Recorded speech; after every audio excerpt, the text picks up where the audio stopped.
जन्म है विश्व में कहीं भी ले लो, मनुष्य शरीर सबके बराबर है, लेकिन यदि भारत खंड में जन्म ले लिया तो कुछ ऐसे नियम हैं। जिन ब्राह्मण का घर में जन्म ले ले तो ब्राह्मण का कुछ नियम है, क्षत्रिय घर में जन्म ले ले तो क्षत्रिय का भी कुछ नियम है, वैश्य और शूद्र के घर में जन्म हो जाए तो उनके भी कुछ रीति रिवाज है। ऐसे ही भारत खंड में ये 9 खंड है अलावर्ता दी, जिसमें भारत एक खंड है। इसमें यदि हमारा किसी का जन्म हुआ है तो कुछ नियम है। ये सुनो क्या है कि इस भारत में जन्म लेने वाला जप करता है, तप करता है, यज्ञ करता है और सत्संग करता है। तप, योग, यज्ञ, सत्संग को कर ले तू दिल लगा के, इतना कर ले भाई इस भारत खंड में। तप कहते हैं अपने मन इंद्रियों को संयम करके सेमा अग्नि में तपाना। जब आप लोग मार साहब जी का प्रेम में बैठा हो, अब थाने गिरमी लाग रही, थाके बहुत जरूरी काम भी हो लो, थाने नींद सता रही, या कोई भाई बहन ने खाबा पीबा की कोई शौक होती है, वे लोग भी बंदेड़ा नियम से बैठे है। आप लोग कष्ट सहन करके सत्संग सुन रहे हो, इन तपस्या करें। एक तप लगड़ा बाढ़ तप भी नहीं करे, वो भी तप है, पंचधूनी से तप है, वो भी तप है, लेकिन भी तप से भी बड़ो तप वो है कि थाने कोई गाली दे दी या अब शब्द बोल दिया और वो पूरा नीचे उतर गो, लेकिन ते मुस्कुरार निकल गया, सहन कर गया, मायने दफा कर दिया। एक तप है, एक तपस्या। और मैं बोला 1 ग्राम थे, बोलो 15 ग्राम, तो आती गाड़ी एक है, जाती बड़े अनेक, आती नहीं रोक ले तो भाई एक की तपस्या। और यदि आप ये तप सहन कर लोगे, माँ का, पिता का, भाई का, बहन का, पति का, पत्नी का, गुरु का, ये तप सहन कर लोगे तो ये मानो कि सोना ने तपाया बाद में काय भी बना लिया, शुद्धता होगी। योग जोड़ने कहने भाई कितना रुपया होगा योग कर बता। ऐसे योग है, सत्संग योग है, भक्ति योग है, कर्म योग है, उपासना योग है, ज्ञान योग है, योग मतलब आसन योग है, कई प्रकार का योग है, जोड़ है, जहां सबसे बड़ो योग है जीव और ब्रह्म की एकता, आत्मा और परमात्मा की एकता को योग है, वो सबसे बड़ा। तब एको ब्रह्म द्वितीया नास्ति, यानी ज्ञान कोई अपन सब लोग अभी यहाँ बैठे हैं मार साहब के, ठीक है। अब आप मार साहब से अपने शरीर में आ जाओ। इस वक्त हम शरीर में हैं, लेकिन ये चिंतन करो कि हम शरीर में किस जगह हैं। आंख में है, कान में है, नाक में है, सिर में है, चमड़ी में है, किस जगह इस वक्त हम अंदर खुद की पहचान करो, मैं कहाँ हूँ इस वक्त। ये मन है ना, ये जीव है ना, इसके 5 झरोखे हैं, 5 ज्ञानेंद्रियां, वहां बैठ करके संसार के शब्द स्पर्श रूप रस गंध का स्वाद लेता है। तो आप देखो कि ये मन रूपी ये मन रूपी भंवरा इस वक्त किसका स्वाद ले रहा है? देखने का स्वाद ले रहा है, सुनने का स्वाद ले रहा है, पड़ोसी का स्वाद ले रहा है। ये कहाँ बैठा इस वक्त? तो हम चिंतन करेंगे कि देह से परे हम इंद्री में हैं, में बैठ गए, हम सबको देख रहे हैं। फिर वहां से आप चिंतन कीजिए कि आंख में मन गया, इसको मैं जानता हूँ, अब कान में गया, इसको मैं जानता हूँ, इसका मतलब मैं अलग हूँ, मन अलग है। फिर आप चिंतन कीजिए कि गहरी नींद आ जाती है तो मन भी नहीं रहता है। गहरी नींद में हम जब जाते हैं तो पैसा बैंक में छोड़ देते हैं, बैग में छोड़ देते हैं, मकान छोड़ देते हैं, पत्नी पति को, पति पत्नी को, पिता बाल बच्चों को और बाल बच्चे पिता को छोड़ करके नींद में चले जाते हैं। सबको बिस्तर पर छोड़ देते हैं, नींद में चले जाते हैं। और नींद में जाने के बाद ये शरीर भी छोड़ देते हैं। और ये शरीर छोड़ने के बाद ये इंद्रियां भी मर जाती है, आंख बंद हो जाती है, कान बंद हो जाते हैं। फिर हम गहरी नींद में चले जाते हैं तो मन भी मर जाता है, वहाँ बुद्धि भी नहीं रहती, वहाँ केवल आप अकेले हो, लेकिन आपको होश नहीं है। इसलिए आप जाकर के कहते हो कि आप तो शोभा में बहुत ही आनंद, लेकिन अकल नहीं है कि आनंद काहे का था।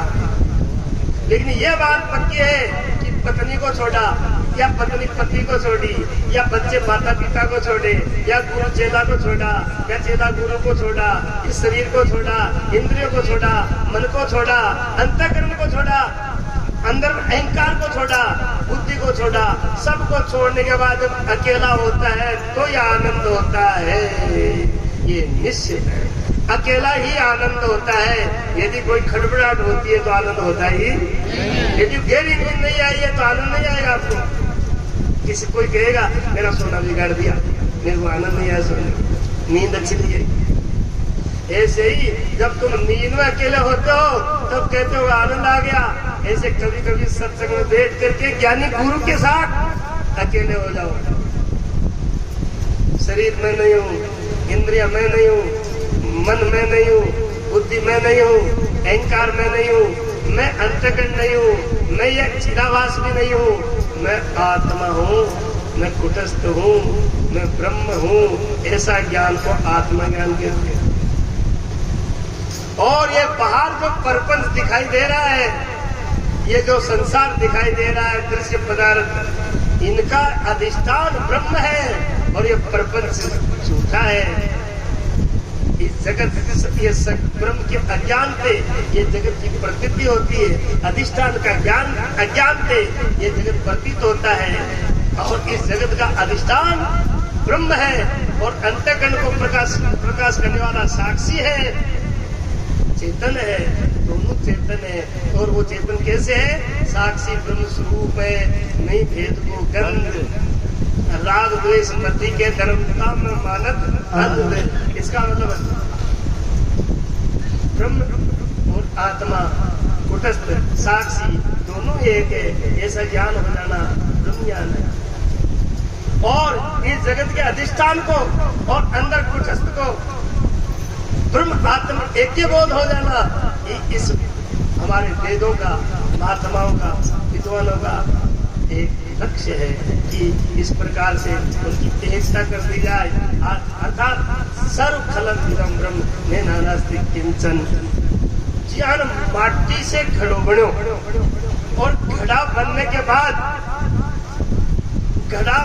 बाद उसका नाम पड़ा घड़ा और आकार बड़ा रूप। अब उस घड़े को किसी ने ज्ञान करा दिया कि घड़ा नाम और तेरा यह आकार ये नाश होने वाला है, तेरा असली स्वरूप तेरी आत्मा माटी है। और उस घड़े को पक्का ज्ञान हो गया कि मैं तो माटी हूँ और मैं माटी हूँ।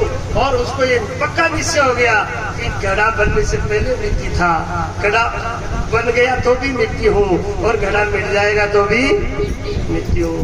मान लो वो घड़ा जो बना वो मिट्टी ने राजी करवाता ही बनायो, अपनी उपयोगिता ही घड़ो बनायो। भाई मिट्टी को प्रसन्नता आनंदित करने के लिए घड़ा बनाया कि हमने हमारी सुविधा के लिए बनाया या माटी की सुविधा के लिए? माटी को कोई मतलब नहीं घड़ा बनाया, माटी को कोई मतलब नहीं घड़ा टूट गया। ये तो अपन को सुख और दुख होता है कि मेरा गड्ढा है, अब ये टूट गया। लेकिन वो माटी ये कह सकती है कि ये घड़ा मेरे से बना है, ये ईंटा मेरे से बना है, ये ढेला मेरे से बना है, ये मकान मेरे से बना है, ये दुकान मेरे से बनी है। अर्थात वो माटी ये कह सकती है कि दुनिया में जितनी भी चीज मिट्टी की बनी है सब बाहर से बनी है। ऐसे ही आत्मज्ञानी ये कह सकता है, ब्रह्मज्ञानी ये कह सकता है कि जितने भी शरीर बने ये मेरे से ही बने, अर्थात मैं चेतन ही सबका आधार हूँ। इसलिए महात्माओं ने एक भजन में लिखा है कि एक भजन में लिखा है कि पूर्ण ब्रह्म खिंचाने आपा चाहे घर में रहो चाहे वन में, उसके दोनों एक बराबर फक्त रहो चाहे जन में, जिसने जाना ब्रह्म को तन में अलमस्त रहे बिल्कुल। ये जगत बना है मन से, ये जगत बना है मन से, मन से। लेकिन मेरे गुरु जी कभी कहते थे ये जगत बना है मन से और ये मन बना है हमसे, हमसे, हमसे, हमसे। यदि मैं हूँ तो मन है, मैं हूँ तो बुद्धि है, मैं हूँ तो संसार है, और मैं यदि नहीं हूँ तो कोई भी नहीं है। यदि सपना में सपना के अंदर सपनों को ही देखो, और यदि आपा खुद नहीं आवड़े इस सपना में, यदि अपन खुद नहीं है, खुद का शरीर नहीं है, तो वो लोग कोई भी नहीं दिखेगा। और जब खुद रहेगा तो ही सब कुछ दिखेगा। और खुद का शरीर, खुद की इंद्रियां, खुद का मन सपना में जो है वो उसको हकीकत दिख रहा है। और मानो भी लुटेरा लूट लिया, चोर लूट लिया, धन को नुकसान हो गयो, खुद को काट दियो, सर्प डस गयो और त्राय त्राय त्राय त्राय कर रही है, तो सपना में वो ड्रामो कर रही है, नाटक कर रही है, ढोंग कर रही है कि हकीकत में हो रही है भी? हाँ, उसमें हकीकत में हो रही है, उसको ये पता नहीं है कि ये मेरे साथ हो रहा है। मैं जो लुट गया ये धन नकली था, और जो मेरे को सांप ने काट लिया या मेरे को कुत्ते ने काट लिया ये नकली है। मेरा असली शरीर तो घर में खाट में पड़े, वो भी ज्ञान बोल बेटे क्या होता है। क्या यदि वहां ये ज्ञान हो जाए कि ये सब नकली हो रहा है, ये ड्रामा हो रहा है, और मेरा असली शरीर तो खाट में सूता है, तो वो रोएगा, वो दुखी होगा। लेकिन जगते ही वो कहता और सब लोग झूठो, जैसे वहां नकली शरीर, नकली सारा काम और असली दिखता है ऐसे ही, और असली शरीर खाट में पड़ा है ऐसे ही, या असली चैतन्य, असली स्वरूप अपने सेज में सूता है। और ये नकली ड्रामा हमारे साथ हो रहा है, लेकिन हम अभी जगे नहीं है। जो जग जाएगा, जिसका सपना टूट जाएगा, वो कहेगा सपने की सब चीज नकली है। ऐसे ये संसार एक सपना है, इस सपने से जो जग जाएगा उसको पता लगेगा कि मिट्टी में न कभी बर्तन पड़ा, और मिट्टी न कभी मरी और न कभी जी, मिट्टी अजर अमर है। वो मटका बनने से पहले मिट्टी थी, मटका के बाद मिट्टी है, और मटका फूट जाएगा तो भी मटकी है। बाहर भीतर एक रस जो चेतन भरपूर, विभु योम सो ब्रह्म है, नहीं मेरे नहीं दूर। पर कुछ लोग हैं कि ऐसी बुद्धि दिमाग है, मैं कह महाराज अब आपने मानगा कि घड़ा में माटी है और घड़ो माटी से बने, पर मैं तो जद माना किया कि घड़ो मान दो, फिर मैं घड़ा ने फोड़ा, फिर भी कि ठीक रहा ना, माटी चक्की में पीसा, चक्की में फिर माटी में माटी मिला, हाँ अब माटी है भाई। यानी बहुत सारे लोग हैं कि एक दिमाग है कि महात्मा लोग कहे, ज्ञानी लोग कहे कि ब्रह्म स्वरूप है, यहाँ बनवाना आगड़ो गढ़ फूटे, वो शरीर छूटे, फिर अन्न में मिट्टी दाग दे दिया या अग्नि में जला दिया, फिर मैं आगे डेयरी बना दिया, फिर एक चबूतरी बना दिया, फिर समाधि लगा दिया, फिर मूर्ति लगा दिया, फिर पगला तरफ दिया, फिर धूप अगरबत्ती कर पास गा भाई हे महाराज भगवान होते। अरे जब मटका में माटी ही फूटेबाज माटी है, तो वो महात्मा की समाधि लगा पे भी ब्रह्म नहीं था वो। इसलिए ब्रह्म बेता ब्रह्म होता है, इसमें नहीं कसर है।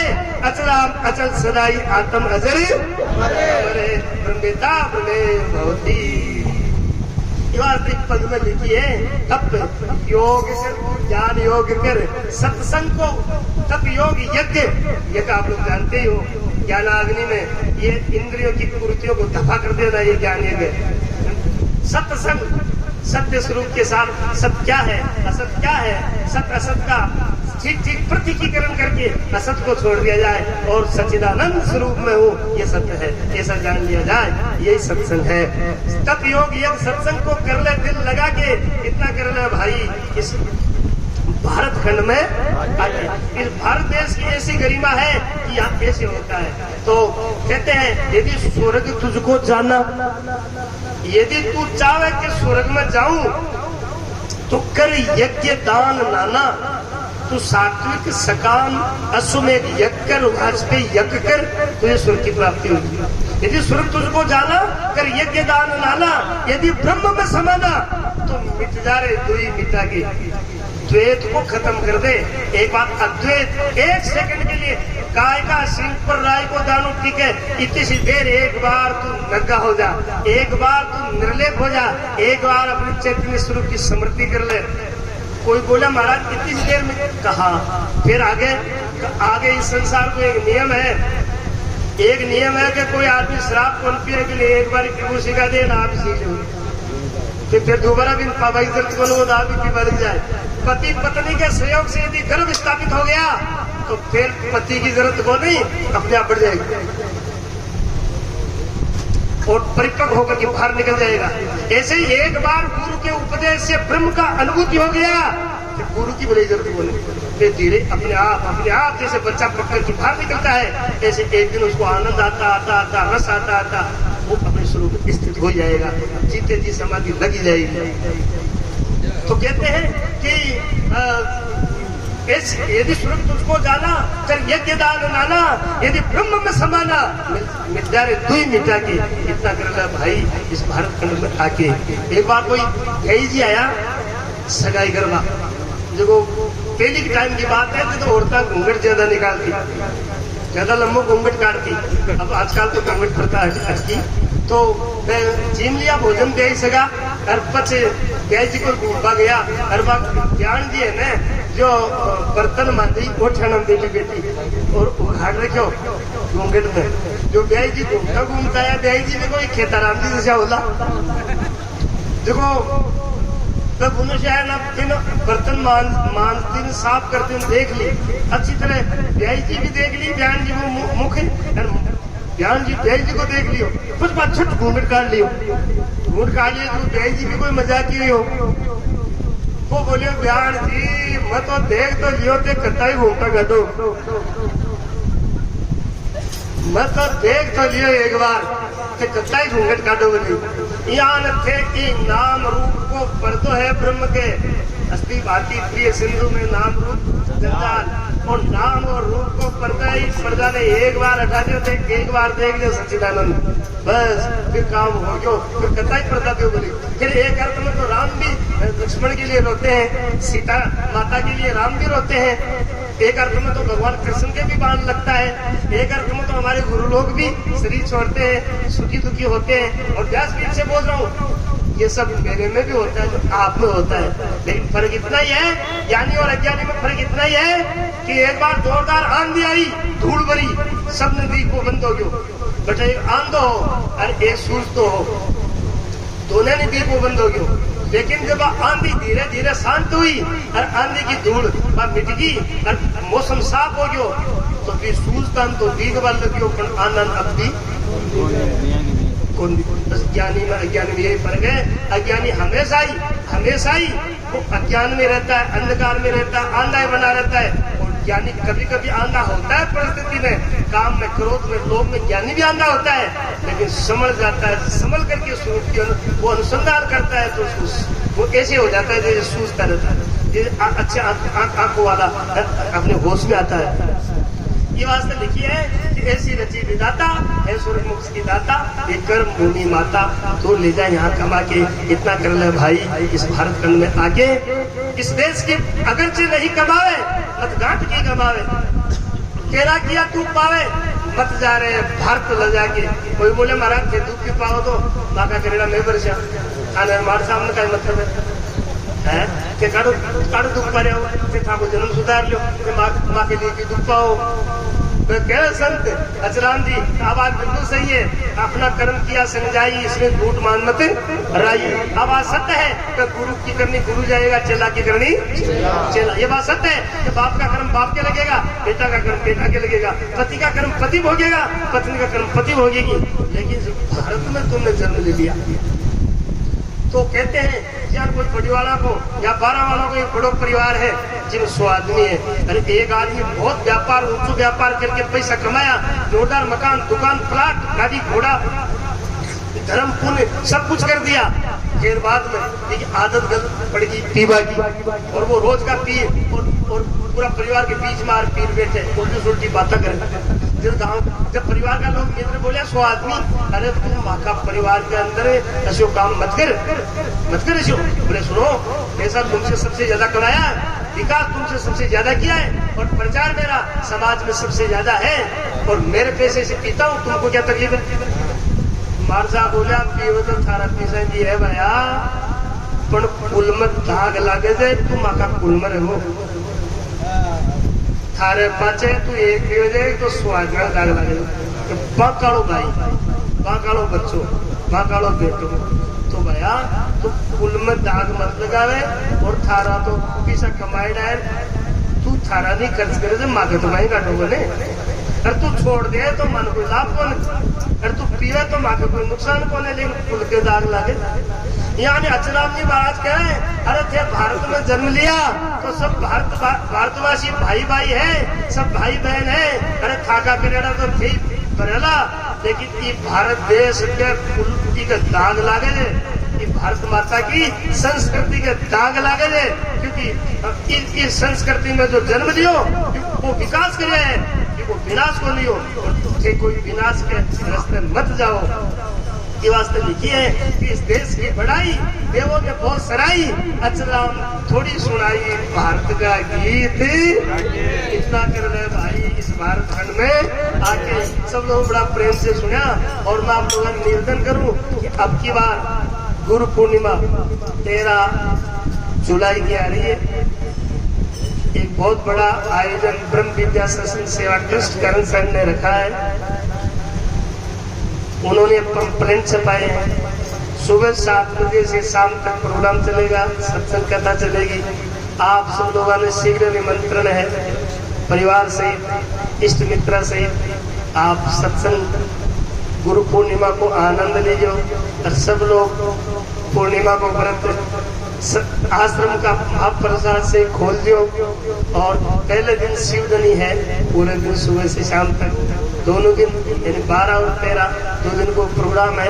आप सब लोग आनंद लीजिए। हरि ब्रह्म विद्या सत्संग सेवा ट्रस्ट ने पंपलेट छपाए, आप ले पधार जो सबने सुना जो दिखा जो एक बार।